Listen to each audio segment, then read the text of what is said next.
Bienvenue dans K-Pop Demon Hunter.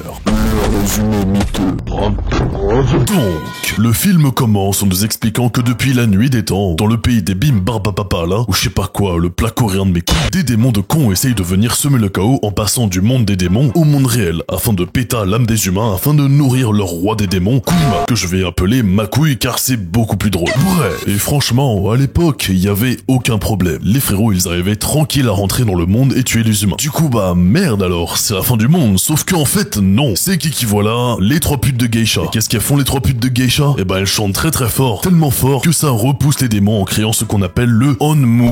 Non attends, le Unmun. Non attends, le Un... Ah nique sa mère, ça crée un bouclier anti-démon. Un peu comme le RN en France. Non je rigole. Wesh la team, on peut même plus rigoler ou quoi? Après quand même, guettez ce qu'elle dit. Ah bah les démons, refermez les frontières, la Corée aux Coréens. Attends, pourquoi j'ai écrit ça dans le... Bref. Et truc marrant, elles disent protéger les gens avec leur chant, mais t'inquiète même pas qu'elles savent faire des sashimi de démons bien comme il faut. Après je dis pas, c'est validé. Et ces trois geishas sont les protectrices des démons. Et chaque génération, trois nouvelles chanteuses guerrières doivent protéger la Corée. Vous avez compris la backstory la team? Vous avez compris ou pas? Dites-le-moi si vous savez. Bref, nous arrivons à notre époque actuelle, où nous découvrons nos trois protagonistes. Surimi, 0 sur 10 et la petite chipie de con là. Bah je sais pas, là ça tête m'énerve. Elles forment donc à L3 un groupe de K-pop. Non putain, de K-pop, qui l'aurait cru? C'est pas du tout écrit sur la jaquette du film. Leur groupe s'appelle Huntrix, qui est sûrement une référence au fait qu'elles tabassent du démon Tartanjiro Prime. Et elles sont connues, mais alors over putain de connues. C'est le groupe d'idoles le plus populaire de Corée. Tout le monde les kiffe, des fois même un peu trop. Attendez les gars, vous pleurez vraiment pour une chanteuse de K-pop là? Oui on l'aime trop.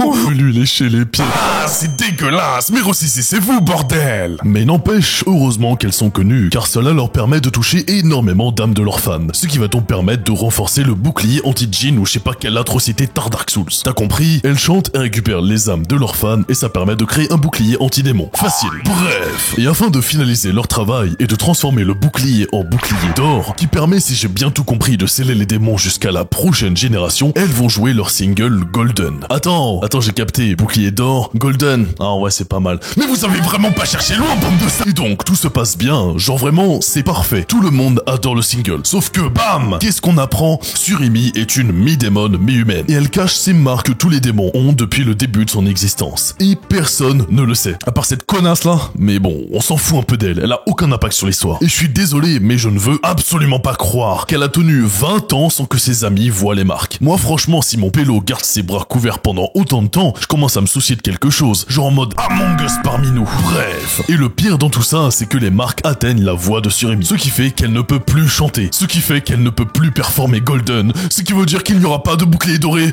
Putain, mais qu'est-ce qui peut arriver de pire? Salut, je suis le mec qui va faire que les choses empirent. Mais t'es qui toi? Ce mec là, c'est Gin Tonic. Un démon qui était autrefois humain. Il a donné son âme à Makui car elle a sacrifié sa famille ou je sais pas quoi. De toute façon tout ça là avec Makui et tout c'est des bails bizarres. Hein. Franchement, moi j'ai pas envie de savoir. Bref, le frérot va créer une boys band de K-pop avec ses potos les démons afin d'aller dans le monde réel et passer devant Huntrix en popularité. Et s'il passe devant en popularité, eh bien Huntrix ne pourra plus performer pour renforcer le bouclier. Ce qui est assez fort comme plan, je dois l'avouer. Non franchement, c'est validé. Et il s'appelle les Soja Boys. Non en fait, vous savez quoi, ça pue la merde. C'est quoi ce blast de fils de p***? Soja Boys sucré avec ton riz et tes maquis, mais par pitié trouvez des bons noms pour votre putain de film. Bref. Et effectivement, il commence à faire fureur auprès des fans de K-pop. Et même auprès de nos trois hémorroïdes qui tombent direct sous le charme de leur musculature et de leur manly man behavior. En gros, c'est des tchads et les belles demoiselles tombent amoureux des tchads. Donc Sony, si je comprends bien, ça veut dire que les belles demoiselles ne peuvent aller qu'avec des beaux monsieur? Bah oui, enfin, après c'est juste un film pour la... Discrimination des gens moches. Allez hop, je balance le thread Twitter. Mais bref, néanmoins, le secret du fait que les Soja Boys sont des démons va être instantanément percé par les Huntrix, et donc elles vont vouloir les buter à tout prix. Car fuck les démons, racisme des démons même moi je dis. À commencer par un fight dans des bains publics d'hommes. Je sais pas pourquoi je dois spécifier ça, mais en vrai je peux comprendre un peu la logique derrière ce raisonnement. Oui non ta gueule, y'a des démons! Et hop, Huntrix versus démons. Ça part. Pendant le combat, Surimi va s'attaquer directement au chef, à savoir Gin Tonic. Et au climax du combat, et à cause d'un coup de griffe sur sur la veste de Surimi, le démon va découvrir le secret de Surimi. Mais étonnamment, il ne va pas la dénoncer à ses copines, mais va plutôt l'aider en couvrant la marque par un foulard, afin qu'elle puisse aider ses amis sans être démasquée. Franchement, je dois dire, étrange venant d'un démon. Mais bref, les démons s'échappent et les Huntrix, observant le bouclier complètement ravagé, vont rentrer en mode Dark Huntrix et vont donc décider d'écrire une chanson bien vénère afin de clasher les Soulja Boys et de les complètement casser. Vous avez fini, Cold, drop the mic. Alors ouais, pas mal, je suis d'accord, vous êtes forte en musique, mais vous voulez pas juste, genre, je sais pas, buter ces putains de démons de cons. Non mais c'est pas possible. Qui m'a refilé des hunters de pacotille? Non mais je rêve. Bref, tout ça pour dire que les Huntrix veulent démonter les Soulja Boys bien comme il faut. Mais Surimi a comme un blocage. Mais pourquoi donc? Eh bien, c'est très simple. C'est car Gin Tonic va inviter Surimi à un petit rendez-vous avec comme messager ce chat tout mignon. Regardez-le comme il est tout pipou. J'ai envie de le manger. Voilà, viens là chaton, je vais te manger tout cru. Pendant le date, les deux se rendent compte qu'ils sont pareils. Moitié humain, moitié démon. Et ils ont tous les deux dû se cacher pendant des années. Sauf que la différence, c'est que Gin Tonic est contrôlé par un Makouille, alors que Surimi ne l'est pas. Et surtout, Surimi a dû cacher ses marques pendant environ 15 ans, alors que Gin Tonic a passé un tout petit 4000 ans sous l'emprise du roi démon. Donc ouais, c'est assez différent. Mais bref, Surimi, qui n'est pas du tout amoureuse du magnifique démon aussi beau que Brad Pitt, veut le sauver de l'emprise de Makouille en transformant le bouclier anti-démon en bouclier doré. Car si le lien entre les deux mondes est scellé, logiquement, les mi-humains, mi-démons devraient devenir humains et perdre leur côté démon. Enfin, quand on y pense, c'est pas forcément logique. Ils peuvent très bien aussi devenir démons et perdre leur humanité. Après, je sais pas, je pose ça là, mais bon, hein. Eh oh, tu peux nous laisser Ken en paix? Ok, pardon, je fais un mag. Bref. Et donc, hop, c'est très simple. Gin Tonic laisse les Huntrix gagner, elle forme le bouclier doré, et c'est nickel pour tout le monde. La finale des Idols Awards est en marche. Et les Huntrix ont décidé au final de ne pas performer la chanson bien vénère où ça dit genre tous les démons allez vous faire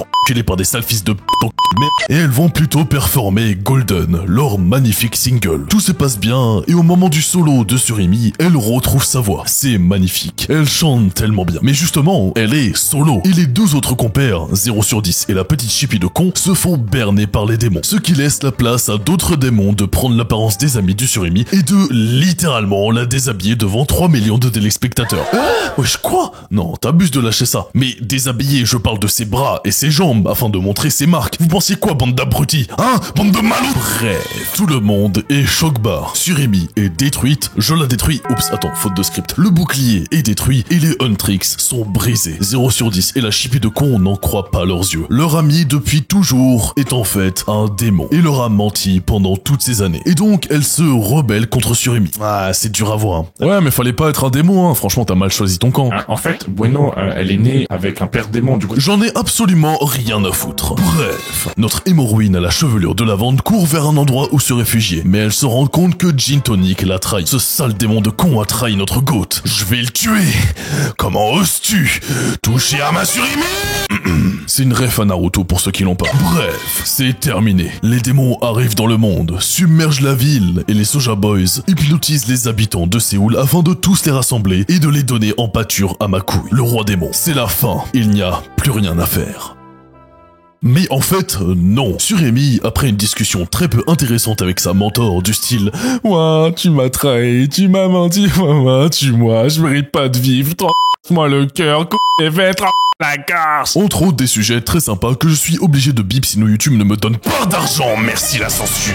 Bref, notre mi-démon, mi-humaine retourne dans la ville afin d'en découdre avec Makouille et les Soulja Boys. Elle arrive, et certes, le bouclier anti-démon n'est plus là, mais pas de soucis, petite chanson bien tapine avec le pouvoir de l'amitié Tar Fairy Tail, et c'est fait en 2-3 mouvements, et Makouille, ça dégage. Non, j'allais enfin pouvoir manger du bimbibap aux âmes d'humains, non. Ah oui, j'allais oublier car on s'en beurre la nouille, mais Gin Tonic se sacrifie en donnant son âme afin de sauver Surimi. C'est mignon, très mignon, mais comme je l'ai dit, on s'en beurre la nouille car il a trahi notre goat. Imbécile, ça t'apprendra à faire du mal aux filles. Bref, on avance. Tout rentre dans l'ordre. Les Soulja Boys, Caput, les démons, plus là, Makouille, mort. Les Huntrix sont de nouveau réunis et de nouveau aimés de tous. La protection anti-démon est plus forte que jamais et la vie continue de plus belle. Avec tout de même le gros chat bleu démon dans le monde réel, ce que je trouve un peu bizarre, enfin il est immune au bouclier. Genre la logique s'il vous plaît, il nous sort en mode créatif, fils de putain Technoblade. Bref, ce film obtient 67 fondus coréennes sur 86,45 démons mal léchés.